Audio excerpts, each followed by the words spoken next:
Good morning, my friends. Welcome back to the farm. We have some more exciting business going on today. Stick around. We're getting the canners out again. It's canning season. So we'll let you know what we're going to be canning.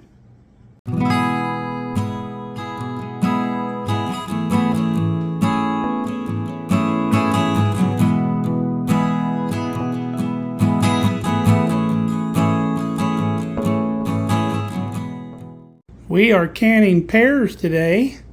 We've got two big bushel baskets full of pears from my neighbor Carl down the road. They have 3 trees at their property. These are Bartlett pears, and they don't do anything with them anymore. They're beyond where they don't can anymore. They're getting up in age and just don't want to do it. So they very generous and told us to come pick all we wanted, and they got a good crop this year. Now, what you want to look for in pears when it's canning time, you don't want your pears to turn yellow. If your pears turn yellow and they're really good for fresh eating, you're way beyond what you want them to be for canning. You want to get, before they start turning yellow, when they just first start showing some color, that's when you want to can them. They should be real nice and firm. You shouldn't have any give at all. And if you bite into one, it's not going to be the best tasting pear you've ever tasted because the sugars haven't developed yet in the pear. It won't be super tart, but it won't be sweet either. Now, that's going to change when you can them. When they heat up, the heat will develop some of those sugars in the fruit and bring it out. Plus, we're canning these in a medium syrup, so they'll take up some of the sweetness from the syrup as well. So they're going to come out just fine. They're going to be a really nice texture. They're not going to be mushy. They're going to be a really good eating experience if you catch them at this stage.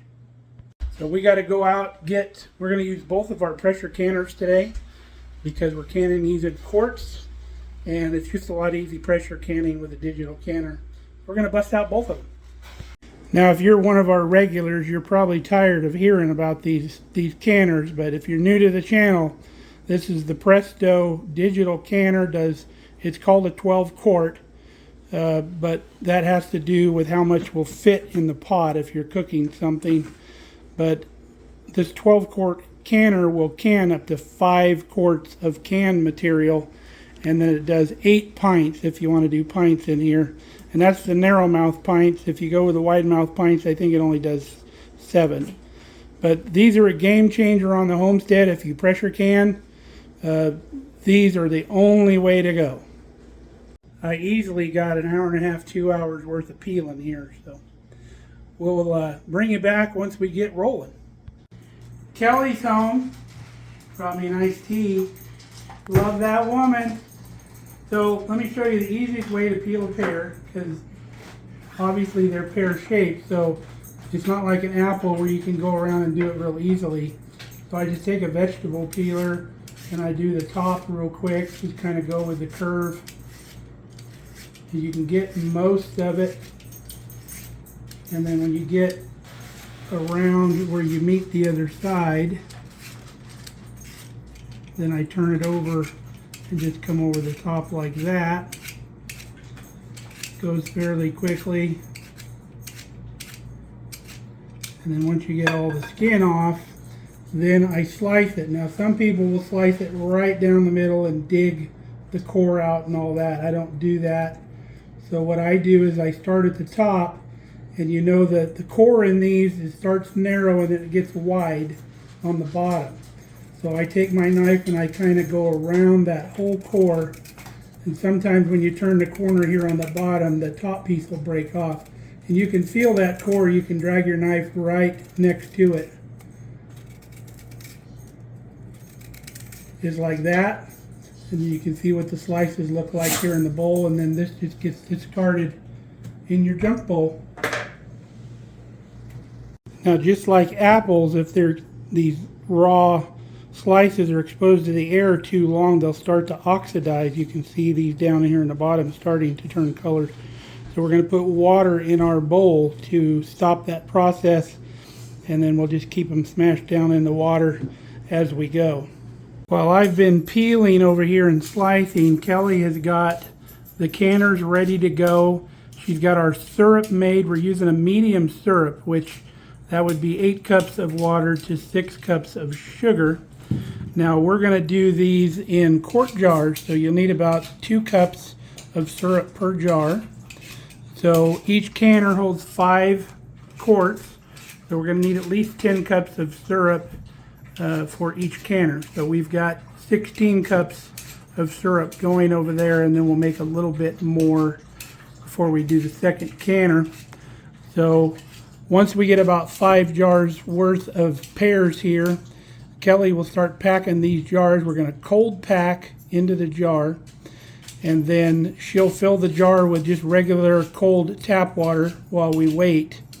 And then once she's got 5 jars full, she'll dump the water out of those jars and then replace it with our hot syrup.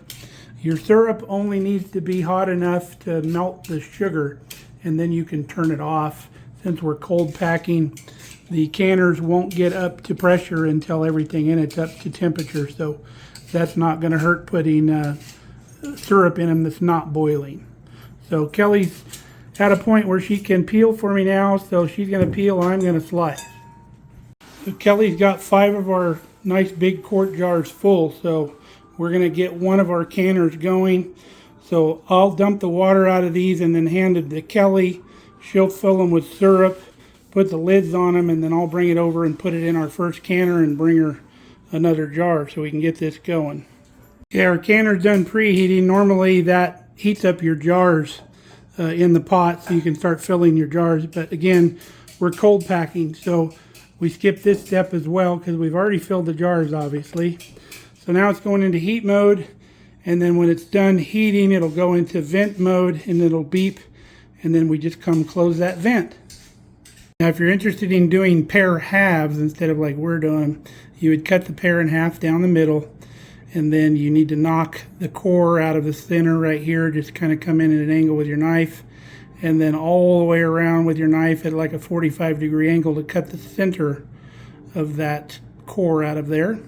And then you have pear halves. A lot more work, but if you want to do it, that's how you do it.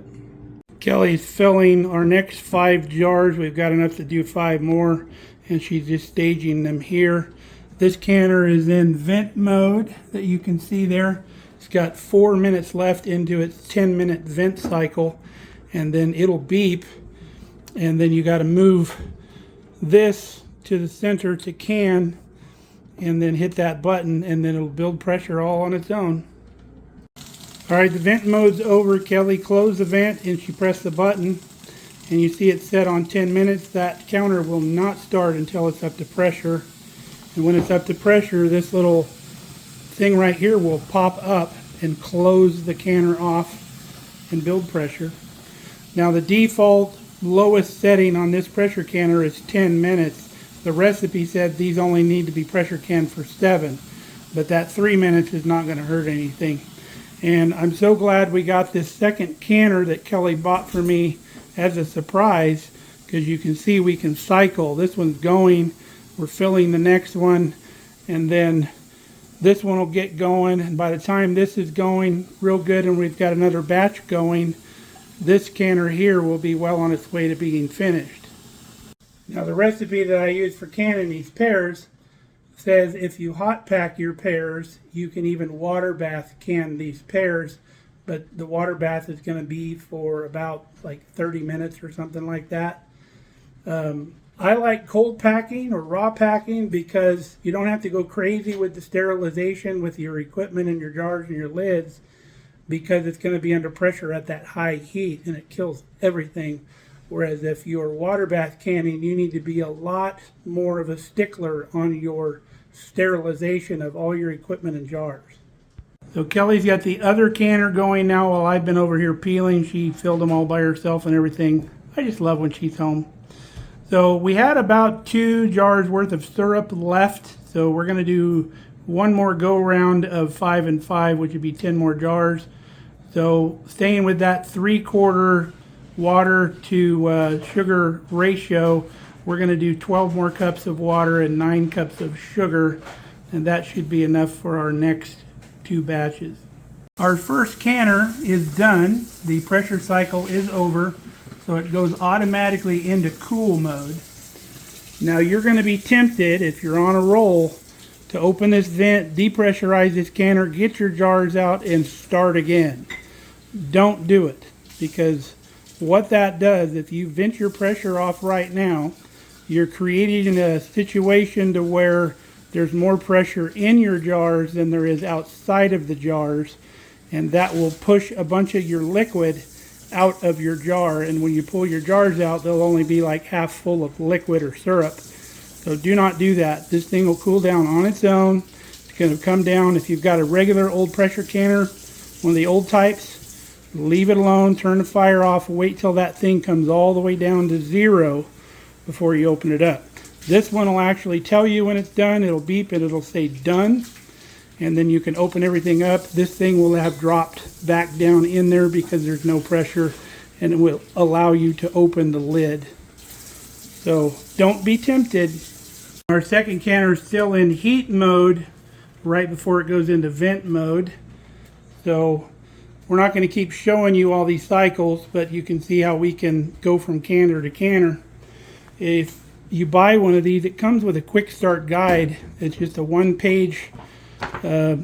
It's nice, kind of laminated to where you can get it wet. But it's got pressure canning on one side and water bath canning on the other side. Pretty handy dandy, goes through step by step, and it doesn't skip steps like we do. Now folks, if you're doing any kind of canning, I highly recommend getting you a canning buddy.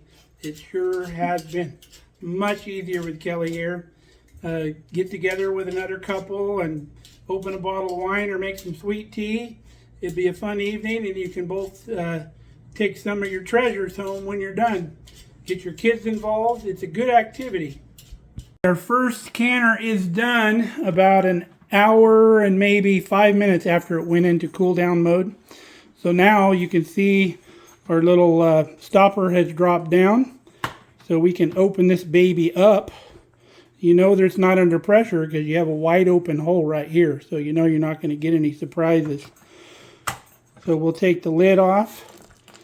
There's our beautiful pears in there. We'll get them out on the counter and then we'll show you. Kelly had another 5 ready to go, so we were able to turn and burn, reload this thing, get her running again. There's our pretty pears. Now you can see this little area of juice on the bottom of the jar. You'll get that when you cold pack because the fruit shrinks as it cooks and then it floats to the top. So if you hot pack, you don't get as much down here like this, but that's really good pear juice. You could drink it straight after you empty the jar out, or you could mix it with, like again, with some iced tea or something like that. But aren't those pretty? Nice golden brown color. Now if you don't want your pears like golden brown like that, you could put in some like fruit fresh or whatever into the mix like we do with the peaches, because you don't want your peaches turning brown. But my pears I like golden color like that. But if you put that fruit fresh in there, they'll stay more of a white color when you cook them. I'll show you some down in the pantry from last year.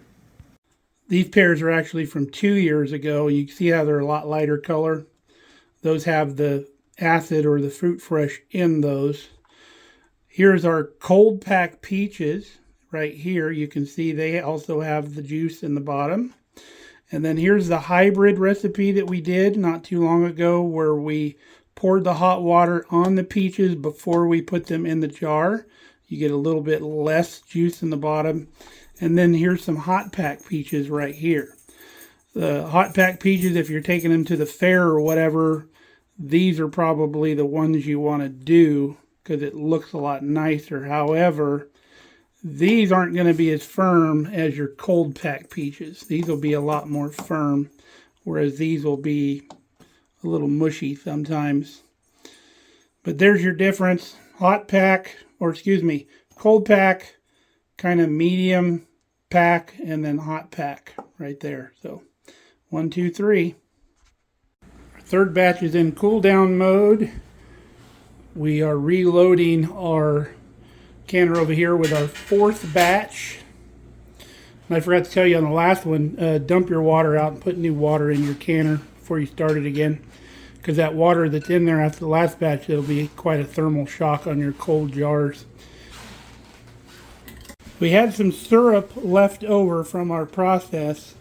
So in the interest of making the best video I can for you, I cut some more pears, enough for this amount of syrup. And we're going to do some hot pack jars, and we'll show you the difference. We also added some fruit fresh into the mix, so you'll see that difference as well. And we've got our available canner ready for water bath. So we're going to turn this. Oh, we got to cancel out the last demo here. Go to boiling water bath. We press the button. We need to put this on 30 minutes because that's how long these got to go. And it says insert jars, which we've already done. We have our empty jars in here. Now I had some oddball weird pint jars. They're the same size as a quart jar around, but they're short, like half size. So we're going to use these for the guy we got the pears from, and we'll send him some canned pears. Now if you read the instructions on boiling water bath, they tell you only to half fill your jars and then put a little bit of water in here, and they want you to boil water on the stove to top this thing up when it's ready. But I'm using the same trick that I do with my boiling water bath canner. As long as you got clean jars, clean water in here, you can do it. I fill my jars all the way up, and then I put enough water in here to be the right height when we water bath, which is about 1 inch over the top of the jar. And then when I pull the jars out, I dump them out in the sink. And when I put the full jars back in here, my water level will already be at the right height. So that's the difference in how the quick start guide tells you as to the way we're going to do it. Canner just hit fill jars mode. So it'll keep those jars in this state ready to go until we tell it to do something different. So if you're waiting on your fruit to get done, that's fine. It'll be just right. So we'll just start pulling those out one at a time as needed when we start filling. Okay, we can see our pears have started to simmer. We've been stirring them all along, and they've been heating to get good even heat in them. So now that they're simmering, we're going to turn our fire down a little bit. And then we're going to set our timer for 5 minutes. These need to simmer in the syrup for 5 minutes. Alright, 5 minutes is up. Kelly's bringing me my jars. We're going to get them filled and put back in the canner. So we've got our 1 inch head space. You can actually push the pears down in there now that they're a little pliable. So then we take our ladle and we bring our fluid then up to our 1 inch head space. A little bit more. Right there. Then we'll wipe the top of the jar, lid them up. Alright, we got her full. We've got this thing closed. The regulator has to stay on vent. The instructions will tell you to remove it completely. That's because they don't want you to make any mistakes. Even in the pressure canning video, or not video, but instructions, they want you to keep taking that on and off. I think you'd wear that out. So just as long as you make sure it stays in vent, you're fine. So everything's done. We've got our jars filled. So we're going to press our button and it's going to go into heat mode. And when it gets up to the right temperature for the water bath, it'll start counting down just like it does in pressure.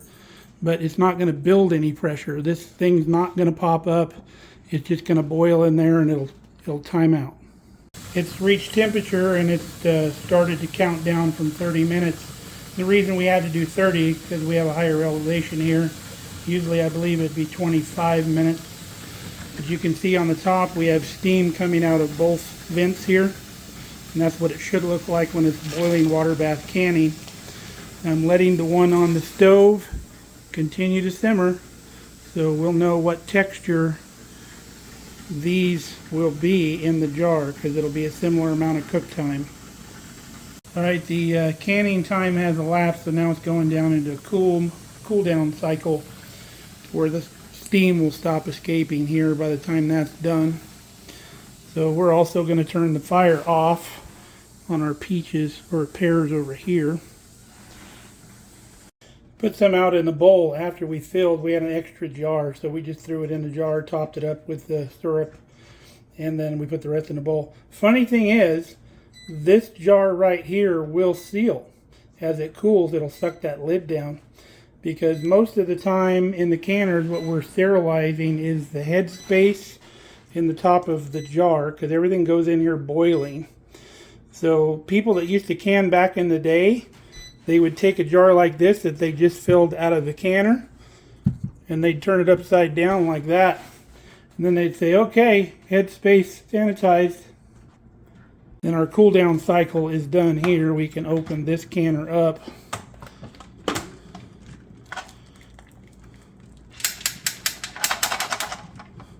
So we'll let those jars sit in there for a second before we pull them out and put them on our counter. Now for the true test, what is the texture of these? Let's give it a shot.